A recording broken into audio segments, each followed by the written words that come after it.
இப்போ சீக்கிரமா ரெடி ஆயிட்டு வா போ. 5 நிமிஷத்துல ரெடி ஆயிடுறேங்க. உங்களுக்கு போஸ்ட் வந்திருக்கு. இது வேறயா? என்னாச்சு? இன்சூரன்ஸ் ப்ரீமியம் கட்டணும் 7500 ரூபாய். இது விடு, அப்புறம் பார்த்துக்கலாம். யூனியனுக்கு வேலை விஷயமா போனீங்களே, என்ன ஆச்சு? இன்சூரன்ஸ் கட்டுறதுக்கு பணம் இல்லைன்னு சொன்ன உடனே பயம் வந்துருச்சா? அதெல்லாம் விடு, எப்படி நான் கேரண்டியாக வேலை திரும்ப வாங்கிடுவேன். நீ போய் ரெடி ஆகு போ.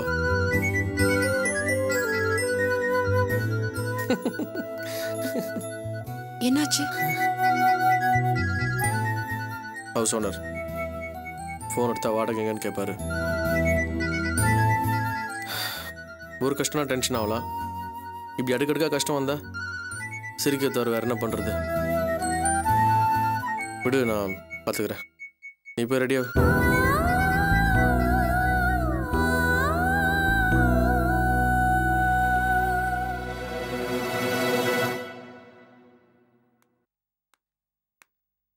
யாரு எப்படியோப்பா, இனியாவது அம்மாவும் பொண்ணும் திருந்துறாங்களான்னு பாப்போம். ஏம்மா இப்படி எல்லாம் பேசுற? நீங்க சும்மா இருங்கப்பா.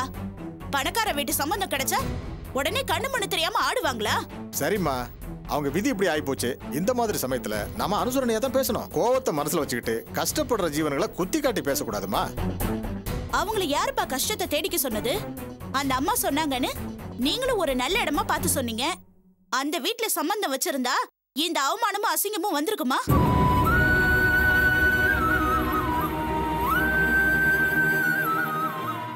காசு இருக்கிறவன் தான் புருஷன், பணம் இருக்கிறவன் தான் அரசன்னு பல்ல இழிச்சிட்டு பின்னாடி ஓடினாங்கல்ல.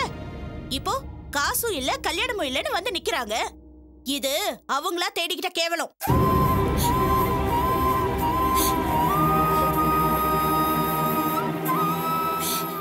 சரி, அதை விடுமா. அவங்க எப்படியோ போறாங்க. அதுக்காக அவங்க வேதனைப்படுறத பார்த்து நாம சந்தோஷப்படணுமா? ஆமாப்பா, நான் சந்தோஷப்படதான் செய்வேன். கோடீஸ்வர வீட்டு மாப்பிள்ளை கிடைச்சாங்கிற திமிர்ல பாக்குறவங்களை எல்லாம் கிள்ளிக்கிறியால நினைச்சாங்க. இன்னைக்கு கோடீஸ்வரனா இருக்கிறவன் நாளைக்கே பிச்சைக்காரனா கூட போயிடலாம். அதுக்காக அண்ணன் அண்ணி சொந்தம் பந்தம் யாருமே வேணான்னு தூக்கி எறிஞ்சிட்டு போயிடுவாங்களா? திமிர் எடுத்து ஆடுனா தெருவுல தான் விழணும்னு இப்பதான் இந்த வீட்டு பொண்ணுக்கு புரிஞ்சிருக்கு.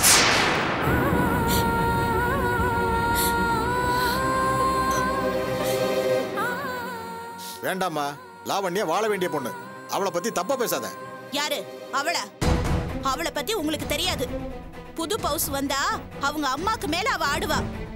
அதனாலதான் ஆண்டவன் அடியோட அவ வாழ அறுத்துட்டான். இனி அவ எங்கப்பா வாழ போறா? இனி அவளுக்கு கல்யாணமும் நடக்காது, கச்சேரியும் நடக்காது. முத்துன முருங்கைக்காயா இந்த வீட்டுல வெறும் கழுத்தோட அப்படியே இருக்க வேண்டியதுதான்.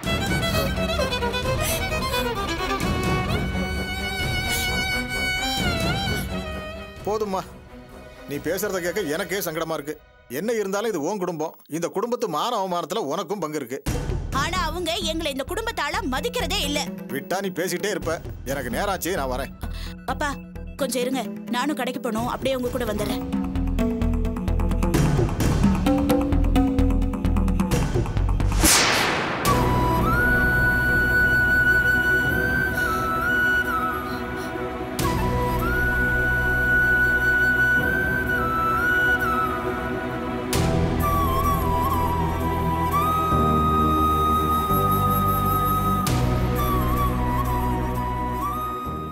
அப்பா இன்னும் எதுக்கு இங்கே நிக்கிறீங்க? வாங்க போலாம்.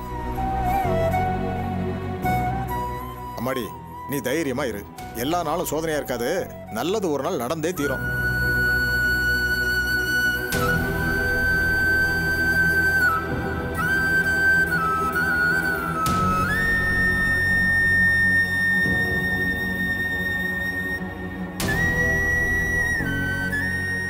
என்னம்மா நீ கண்டபடி பேசிட்ட? அந்த பொண்ணு எல்லாத்தையும் வெளியே நின்று கேட்டுட்டு இப்ப அழுதுட்டே உள்ள போது பாத்தியா? கேட்டுட்டு போட்டுமேப்பா. அவ அழுவாங்கிறதுக்காக இல்லாத உன்னையா பேச முடியும்? இருக்கிறது தானே சொன்னேன். அவ கிடக்குறா, நீங்க வாங்க போலாம்.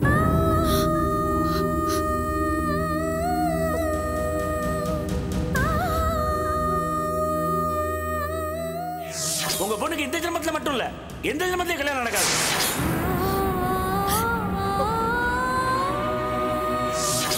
இனி அவளுக்கு கல்யாணமும் நடக்காது, கச்சேரியும் நடக்காது.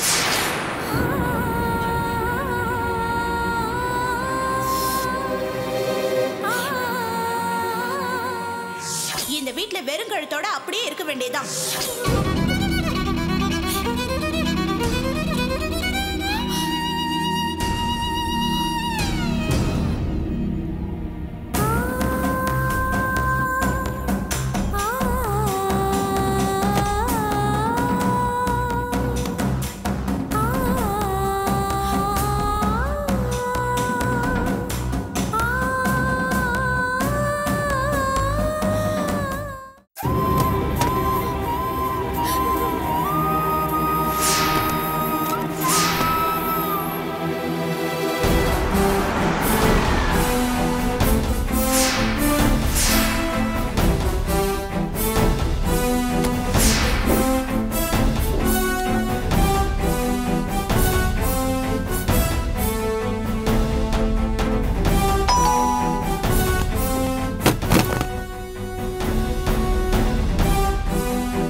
லவண்யா, லவண்யா,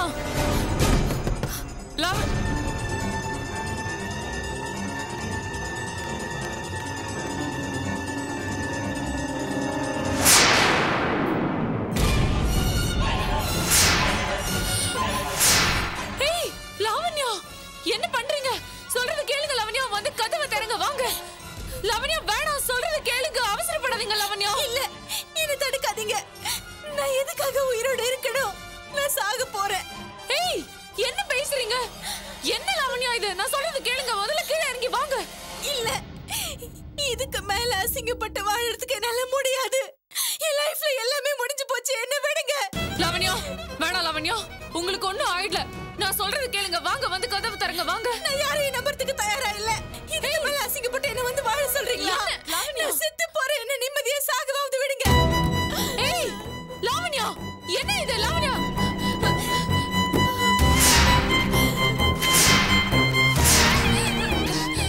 லாவண்யா,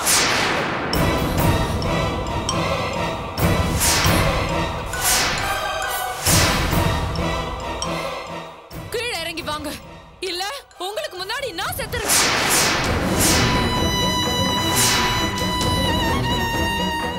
நீங்க தூக்குல தொங்குற அதே செகண்ட்ல நானும் இந்த ஒயரை கடிச்சிருவேன் லாவண்யா. உங்களுக்கு முன்னாடி ஏன் உயிர் போயிடும். சரு, சரு வேண்டாம். ஏன் வேண்டாம்னு சொல்றீங்க? துடிக்க துடிக்க நான் சாகிறத பாக்குறதுக்கு வேதனையா இருக்கும்னு பயப்படுறீங்களா? அதே வேதனை தான் எனக்கும் இருக்கு. உங்களோட முடிவை பாக்குற தைரியம் எனக்கு இல்ல. உங்களுக்கு முன்னாடி நான் நிம்மதியா செத்து போயிடுறேன் லாவண்யா. Good bye.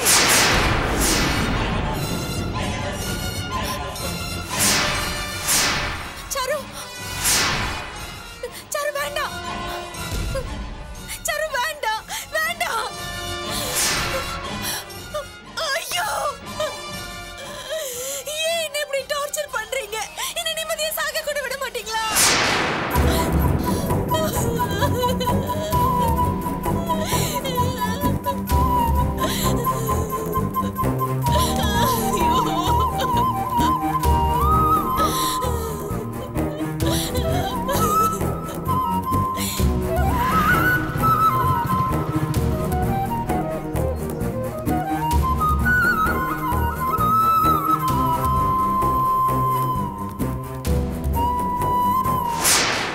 சொன்னா கேளுங்க லாவண்யா, உங்க வேதனை எனக்கு புரியுது.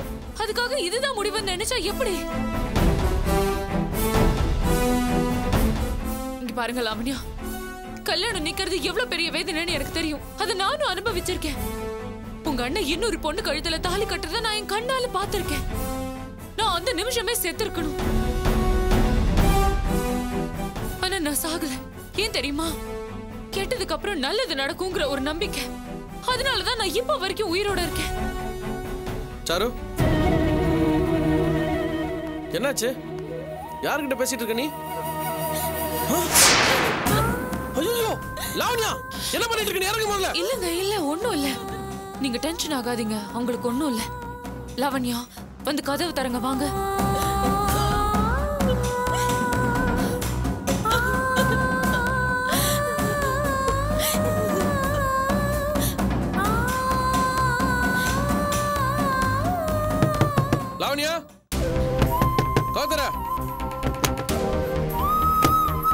ஏய் உனக்கு கொஞ்சமா அறிவு இருக்கா? படிச்சதானே நீ? ஏன் இப்படி முட்டாள்தனமான காரியத்தை பண்ண பார்த்த? கொஞ்சம் அமைதியா இருக்கீங்களா? எதுக்கு அவங்க மேல கோவப்படுறீங்க? பின்ன என்ன பண்ண சொல்ற சாரு? இவ என்ன காரியம் பண்ண பார்த்தா பத்தியா?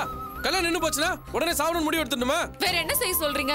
கல்யாணம் நின்னு போனா ஒரு பொண்ணுக்கு செத்து போயிடணும்னு தான் தோணும்.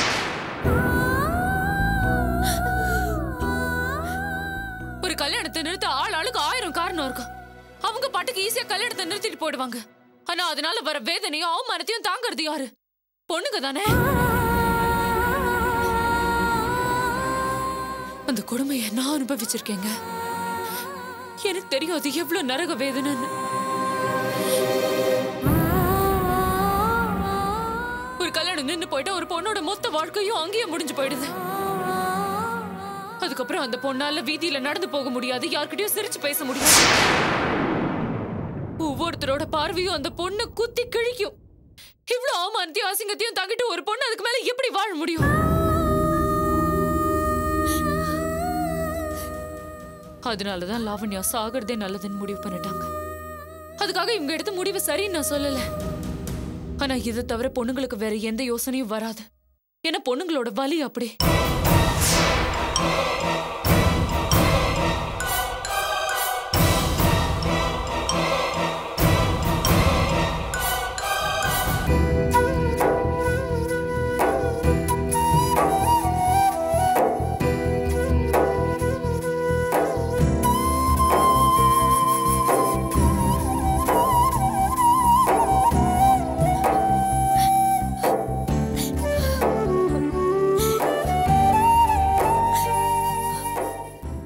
லாவண்யா, இப்ப எதுக்கு அழறீங்க? உங்க கல்யாணம் நின்னுடுச்சுன்னா? இல்ல, உங்க கல்யாணம் நிக்கல.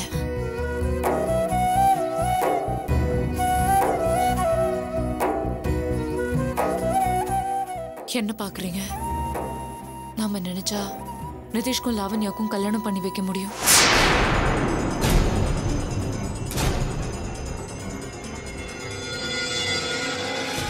முகூர்த்தம் முடிய இன்னும் 2 மணி நேரம் இருக்கு. நல்ல வேளை நீங்க வந்துட்டீங்க. பத்திரிக்கையில இருக்க அதே முகூர்த்த நேரத்துக்குள்ள நாம இவங்களுக்கு கல்யாணம் பண்ணி வைக்க முடியும். இருக்கிறதே கொஞ்ச நேரம், அதுக்குள்ள உங்க வீட்ல இருக்கவங்களை கன்வின்ஸ் பண்ண முடியும்னு நினைக்கிறியா? இல்ல, பெரியவங்களை சமாதானப்படுத்தி அவங்க சம்மதத்தோட நாம கல்யாணம் பண்ண முடியாது. இப்ப அதுக்கு நமக்கு நேரமும் இல்ல. நிதிஷ்க்கும் லாவண்யாக்கும் ஏதாவது ஒரு கோவில்ல வச்சு சிம்பிளா கல்யாணம் பண்ணி வச்சிடலாம். என்ன சொல்றீங்க?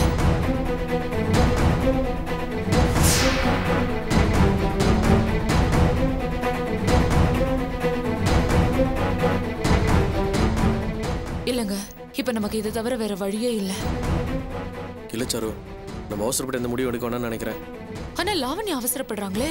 எப்ப இவங்க வாழ பிடிக்காம சூசைட் அளவுக்கு போயிட்டாங்களோ, இனிமே நம்ம யோசிக்கிறதுல அர்த்தமே இல்ல. அதுக்காக யாருக்கும் தெரியாம கோயில கல்யாணம் பண்ணி வச்சு அது பெரிய பிரச்சனை ஆயிடுச்சுன்னா அப்ப என்ன பண்றது?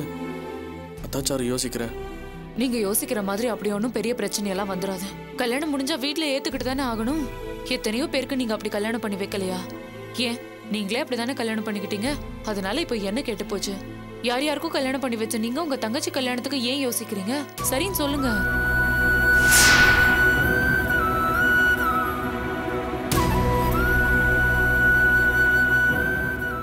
ஓகே சாரு, நீ சொல்ற மாதிரி கல்யாணத்தை பண்ணி வச்சிடலாம். ஆனா நிதிஷ் இதுக்கு ஒத்துக்கணுமே. இல்லண்ணா, நிதிஷோட அப்பா சம்மதிக்காம அவர் இந்த கல்யாணத்துக்கு ஒத்துக்க மாட்டாரு. இல்ல லாவண்யா, நிதிஷ் கிட்ட பேச வேண்டியது என் பொறுப்பு. நான் சொன்னா அவன் கேட்பான். நிதிஷ்க்கு ஃபோன் போட்டு நான் வர வைக்கிறேன். நீங்க கல்யாணத்துக்கு தேவையான ஏற்பாடெல்லாம் பண்ணுங்க. லாவண்யா, ஏன் இப்படி ஒரு காரியத்தை பண்ண பார்த்த? என் மேல உனக்கு நம்பிக்கை இல்லையா? சாரிண்ணா, இருக்கிற வேதனையில எனக்கு என்ன பண்றதுன்னே புரியல. அழாத. சாரு சொன்ன மாதிரி உன்னை கோயில் வச்சு நான் கல்யாணம் பண்ணி வைக்கிறோம். Thanks sir. நீ மட்டும் சரியான நேரத்துக்கு வரலன்னா லாவணியா உயிரோடய பார்த்துருக்க முடியாது. நீ பண்ண இந்த உதவியா நான் என்னைக்குமே மறக்க மாட்டேன். ரொம்ப தேங்க்ஸ். முகூர்த்தம் முடிய இன்னும் கொஞ்சம் நேரம் தான் இருக்கு. அதை பார்க்காம நீங்க பாட்டுக்கு தேங்க்ஸ் சொல்லிட்டு இருக்கீங்க. முதல்ல உங்க 2 பேருக்கும் கல்யாணம் பண்ணி வைப்போம். அதுக்கப்புறமா தனியா உட்காந்து சென்டிமெண்டலா ஃபீல் பண்ணலாம். ஓகேவா? நான் நிதிஷ்க்கு ஃபோன் பண்ணி வர வைக்கிறேன். ஓகே? உங்க கல்யாணம் கண்டிப்பா நடக்கும். போங்க, சீக்கிரமா ரெடி ஆயிட்டு வாங்க. போங்க. போ.